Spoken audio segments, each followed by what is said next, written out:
Hi everyone, half yearly leave முடிஞ்சு போச்சு. இனிமேல் நான் என்ன பண்ண போகிறேன், ஒன்றுமே பண்ண முடியாதா அப்படின்னு நிறைய பேர் புலம்பல்றது கேட்குது.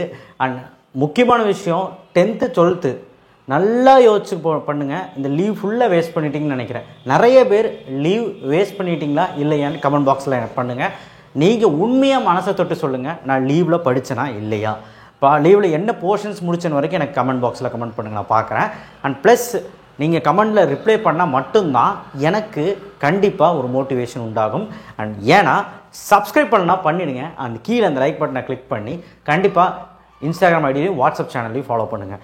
கண்டிப்பாக நான் சொல்கிறேங்க, லீவ் வந்து வேஸ்ட் பண்ணவங்க எவ்வளோ பேர், பண்ணாதவங்க எவ்வளோ பேர், அது கமெண்ட் பாக்ஸில் எனக்கு பண்ணுங்கள். இப்போ லீவு வேஸ்ட் பண்ணிட்டீங்க அப்படின்னா நிறைய பேர் வேஸ்ட் பண்ணிட்டீங்க. ஒரு 80% ஸ்டூடெண்ட்ஸ் வேஸ்ட் பண்ணிட்டீங்க. லீவ் முடிஞ்சு போச்சு, நாளைக்கு நியூ இயரு படிக்க மாட்டீங்க. நியூ இயர் தொடக்கம் இனிய தொடக்கமாக இருக்கணும் அப்படின்னு நினைக்கிறேன். நாளைக்கு ஒரு 6 hours ஷெடியூல் போட்டு படிங்களேன். யாருமே கேட்குறதில்ல. சரி விடு, என்னடா பைத்தியக்கார மாதிரி உலகிட்டு இருக்கேன்னு நினச்சிட்டு இருக்கீங்க. இங்கே பாருங்கள், ஜனவரி 2 அதுக்கு மேலே ஜனவரி 6க்குள்ளேயே எல்லாம் அந்த ரிவிஷன் வந்து ஸ்டார்ட் ஆயிடுது. எல்லா ஸ்கூலுக்கும் சேர்த்து சொல்கிறேன். ஜனவரி 22 முடி சில ரிவிஷன் நடக்குது, சில ரிவிஷன் ஜனவரி 12 முடி நடக்குது லீவ் இல்லாமல். சில ரிவிஷன் முக்கால்வாசி கவர்மெண்ட் வைக்கிறது எல்லாமே ஜனவரி 22 அந்த பொங்கல் 8 days அந்த கேப் விட்டுருக்காங்க. ஸோ நமக்கு இங்கே படிக்கிறதுக்கு டைம் இல்லை. ஃபஸ்ட் ரிவிஷன் முடிச்சு, ரிவிஷன் 2 ஆப்பிளிக்கே சரியாக படிக்கலை, கோட்டையிலிக்கும் சரியாக படிக்கலை. இப்போ படிக்கிறதுக்கு ஒரு 2 மாதம் எடுத்து படிக்கலான்னு பார்த்தா நடுவில் ரிவிஷன் வந்துச்சு. என்ன பண்ண போகிறீங்க, ஹாஃப் இயர்லி லீவ் வேஸ்ட் பண்ணிட்டோம். ரிவிஷன் 2ல் Jan last week February 1st week முடிதான் ரிவிஷன் 2 இருக்கும். ஏன்னா ஃபெப்ரவரி 7லேருந்து 14 வரைக்கும் ப்ராக்டிக்கல் வைப்பாங்க. 14க்கு மேலே மேபி ரிவிஷன் 3 இருக்கலாம், கவர்மெண்ட் வைக்காது, ப்ரைவேட்டாக வேணால் வைக்கலாம். 14லேருந்து 28ஆம் தேதி முடி இருக்குங்க. இதில் ஒன்லி 14 days, கடைசி 14 days இருக்குது. இந்த 14 days படிக்க முடியுமா? ஜூன்லேருந்து படிக்காமல் இந்த 14 days படித்து, அதுவும் சயின்ஸ் குரூப் நம்ம 10th ஸ்டாண்டர்டும் சரி மேக்ஸு எல்லாமே படிக்கணும். உங்களுக்கு ஒரு மார்ச் கடைசியில் exam. 11th 12th science group நம்ம மேக்ஸ் வேறு வண்டி வட்டியாக இருக்குது, ஃபிசிக்ஸு கெமிஸ்ட்ரிலாம் படிக்கணும், பயாலஜி படிக்கணும். அப்படிங்கிறப்ப இந்த 14 days முடியுமா? இதுதான் என் கேள்வி. இந்த கேள்விக்கான பதிலும் சொல்லுங்கள் கமெண்ட் பாக்ஸில். ஸோ கட்டாயமாக நான் சொல்கிறேன், முடியவே முடியாது. வேணும்னா படித்தவங்களுக்கு ரிவிஷன் பண்ணிக்கலாம். அப்போ இந்த ரிவிஷன் 1 ரிவிஷன் 2 தியாகம் பண்ண கேட்கணும். தியாகம் பண்ண போக வேணாம்னு சொல்லலை, அதுக்கு எனக்கு ரைட்ஸ் கிடையாது. நீ போய் எழுத வேண்டாம்னு சொல்லலை, அட்டண்டன்ஸ் கொடுத்து எழுது.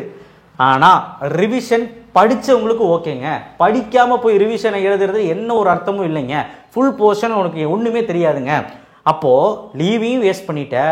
ஜனவரி 1லேருந்து நாளைக்கு சொல்லு, நாளைக்கு ஒரு இனிய நாள், பொன்னாள், 2025 தொடக்கம் நாள் உனக்கு ஆரம்பிக்குது அப்படின்னு வைக்கும்போது, நாளைக்கு முதல் நாள் நீ ஒரு படிப்போடு ஆரம்பி. கண்டிப்பாக நான் சொல்கிறேன், 6 hours ஷெடியூல் போடு, 7 hours ஷெடியூல் போடு. நாளிலேருந்து ஆரம்பி. கட்டாயமாக ஃபெப்ரவரி 28ஆம் தேதி நீ கண்டிப்பாக ஒரு ஸ்ட்ராங் அண்ட் ஸ்ட்ரெங்தன் ஒரு இதாக வந்து கொண்டு வரலாம் அந்த படிப்பை. சரிங்களா? கண்டிப்பாக உங்களால் முடியும், ஜெயிக்க முடியும், கண்டிப்பாக கன்ஃபார்மாக முடியும். ஸோ இப்போ இருக்கிற டைமு வந்து நம்மக்கிட்ட இந்த 14 days தான். இந்த 14 daysல எதுவுமே பண்ண முடியாது. அதனால் நீங்கள் ஜனவரி 1லேருந்தே ரிவிஷன் வருதோ இல்லையோ ரிவிஷன் போய் அட்டன் பண்ணுங்கள். சாயங்காலம் வந்து உன்னுடைய ஷெடியூல் போட்டு படிக்க ஆரம்பிச்சிரு. உன்னுடைய ஷெடியூல்னால் என்ன அப்படின்னா, நல்லா கேட்டுக்க, உன்னுடைய ஷெடியூல் அப்படின்னா 5 hours படிக்கணும், இல்லை 4 hours படிக்கணும். 6:30 நீ உட்காந்துன்னா 9:30 வரைக்கும் படித்து ஆகணும். நீ 8:30 டின்னர் முடிக்கணும், 10:10 பெட்டுக்கு போயிடணும், காலையில் 4:30 எந்திரிக்கணும், 4:30 எந்திரிச்சு 7 மணி முடி படித்து முடிக்கணும். இதுதான் உன்னோட ரொட்டீன். ஸ்கூல் இருந்தால் சாட்டர்டே சண்டே 7 hours படிக்கிற. கன்ஃபார்மாக நான் சொல்கிறேன், போட்டு பார்த்துட்டே டெரிவேஷன்ஸ் எல்லாம் போட்டுப்பார், கெமிஸ்ட்ரியில் ஈக்குவேஷன்ஸ் எழுதிப்பார், மேக்ஸ் சம் எடுத்து போட்டுப்பார். உன்னால் முடியும். நான் கத்துறேனே, நானே வந்து பார்த்தீங்கன்னா உங்களுக்கு இவ்வளோ கத்தும் போது, இவ்வளோ பூஸ்ட் கொடுக்கும்போது கண்டிப்பாக உங்களால் முடியுங்க. உங்களால் மட்டும்தான் முடியும் உங்கள் படிப்பை. சரிங்களா? வாத்தியாருங்க நாங்கள் எல்லாருமே வந்து பார்த்தீங்கன்னா எல்லாமே படிச்சுட்டு வந்தவங்க தான், இல்லைன்னு சொல்லலை. பட் இருந்தாலும் உங்கள் கெப்பாசிட்டி பாருங்கள், கம்பேர் பண்ணிக்கோங்க, எங்கூட கம்பேர் பண்ணுங்கள். நான் ஒரு லெசன் எடுக்கிறேன்னா அதை ஒரு ப்ரிப்பேர் பண்ணிட்டு வந்து எடுக்கிறேன். ஆனால் நீங்கள் full and full maths, physics, chemistry 1000 question 500 question படித்தா கூட அப்படியே படிச்சுட்டு போய் ஒரே நாளில் போய் எக்ஸாம் எழுதுறீங்க. எந்த அளவுக்கு நீங்கள் மாசுனீங்க. நான் உங்களை பாராட்டுறக்காக சொல்லிங்க, நீங்கள் மாசு தான் என்றைக்குமே. கட்டாயமாக சொல்கிறேன், அந்த மாசை காட்டுங்க, உங்களுடைய ரேஞ்சை காட்டுங்க. கண்டிப்பாக சொசைட்டியில் நல்ல பேரோட வாங்க.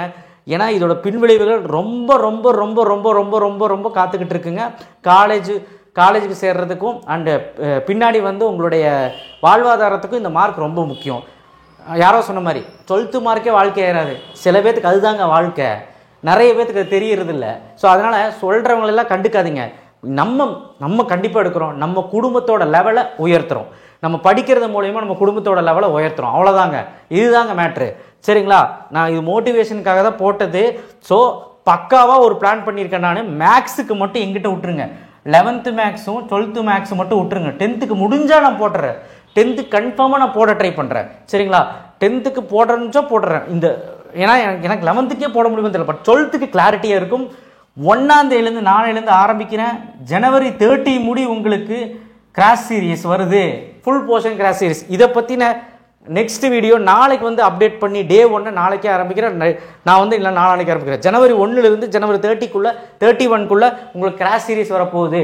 இந்த மேக்ஸ் கிராஷ் சீரிஸில் எவ்வளோ மார்க் எடுக்கலாம் அப்படின்னா 90+ எடுக்கலாம் 100க்கு கன்ஃபார்மாக. இதெல்லாம் என்ன பிளான் ஏது பிளான் நாளைக்கு ஒரு வீடியோவில் வரேன். ஸோ மேக்ஸை பற்றி கவலைப்படாதீங்க, மீதி சப்ஜெக்ட் எல்லாமே படிங்க. அது பக்காவாக நான் பிளான் போட்டு கொடுக்குறேன். இம்பார்ட்டன்ட் கொஸ்டின் நாளையிலேருந்து நான் போட ஆரம்பிக்கிறேன். அதையும் ஃபாலோ பண்ணுங்கள். நான் இன்னிலேருந்தே போடலான்னு நினச்சேன். லீவில் எவனுமே படிக்க மாட்டான், என்ன யாருமே கேட்கறது இல்லை, எங்கள் பசங்களே கேட்கறது இல்லை. அப்புறம் நீங்கள் எப்படி? எனக்கு ஒன்றுமே புரியல. ஸோ அதனால தான் தயவு செய்து நாளையிலேருந்து ஆரம்பிங்க, சூட்டோட சூடாக. அதனால தான் கொஞ்சம் சீரியஸாக பேசுகிறேன். இதில் வெரி வெரி டேஞ்சரில் போயிருப்பீங்க. அது மட்டும்தான் இங்கே ஒரு உண்மையான விஷயம். நான் பயப்படுத்துறதுக்கு சொல்லலைங்க. இந்த 14 நாள் படிச்சிங்கன்னா ஏதாவது வருமா? ஒன்றுமே வராது.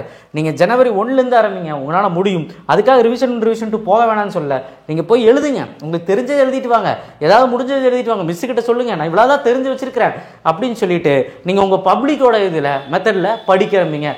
2 போர்ஷன்ஸாக பிரிச்சுக்கோங்க, January போர்ஷன்ஸ், February போர்ஷன்ஸ். அதுக்குமே ஒரு வீடியோ போட்டிருக்கேன். நீங்கள் போய் பப்ளிக் எக்ஸாமில் 550+ எடுக்கலாம் அப்படின்னு சொல்லி ஒரு வீடியோ போட்டிருக்கேன். நான் 3 நாள் முன்னாடி. கட்டாயமாக அந்த வீடியோவில் January என்ன போர்ஷன்ஸ் படிக்கணும், February என்ன போர்ஷன் படிக்கணும், 10th 11th சொல்லிட்டு அருமையாக போட்டிருக்கேன். அதை நீங்கள் பாருங்கள், உங்களுக்கு கிளாரிட்டியாக இருக்கும். ஸோ இதுதாங்க நான் சொல்ல வந்தது. உங்களுக்கு முக்கால்வாசி 58 நாள் டைம் இருக்குன்னு நினச்சிட்டு இருக்கீங்க. 58 நாளுங்கிறது நாள் தான். ஆனால் இடையில் பொங்கல் லீவ் வருது, இடையில் உங்களோட எக்ஸாம் வருது, எக்ஸாம் போய் எழுதணும், போயிட்டு வர்றது, பிரேக்ஃபாஸ்ட்டு, டின்னரு, தூக்கம், இதுலேயே போயிடும். படிக்கிறதுக்குன்னு நேரம் கம்மியாக தான் இருக்கும். அதனால் தயவு செய்து யூஸ் பண்ணிக்கோங்க.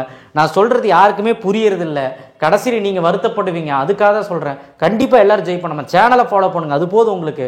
சேனலை ஃபாலோ பண்ணுங்கள், டெய்லி மோட்டிவேட் பண்ணுறேன். ஃபிசிக்ஸ், கெமிஸ்ட்ரிக்கு எல்லாத்துக்கும் இம்பார்ட்டன்ட் போடுறேன். மேக்ஸ் இந்த கிராஸ் சீரிஸ் வருது, பயப்படாத. ஸோ அதனால் தயவு செய்து நம்ம சேனலை சப்ஸ்கிரைப் பண்ணி வச்சுக்கோ.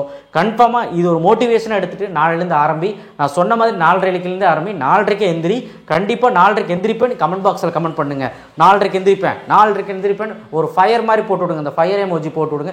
4:30க்கு நான் நாளைக்கு எந்திரிக்கிறேன். கண்டிப்பாக நீங்கள் எந்திரிப்பீங்க. ப்ராமிஸ் பண்ணியிருக்கீங்க என் மேலே ப்ராமிஸ் பண்ணால் கண்டிப்பாக நீங்கள் எந்திரிப்பீங்க, நான் நம்புகிறேன். கண்டிப்பாக எந்திரிங்க. தேங்க்யூ. ஷேர் பண்ணுங்கள், சப்ஸ்கிரைப் பண்ணுங்கள். நாளைக்கு எந்திரிச்சு படிக்க ஸ்டார்ட் பண்ணுங்கள். தேங்க்யூ. ரொம்ப எமோஷனாக பேசிட்டேன், ரொம்ப கத்திட்டேன். ஆனால் இதுதாங்க உண்மை. உங்களை எப்படியா படிக்க வைக்கணுங்க. இதனால் எனக்கு என்ன பெனிஃபிட்னா நாளைக்கு அந்த கிளாஸ் சீரீஸில் சொல்கிறேன் பாருங்கள், அப்போ தெரியும். தேங்க்யூ.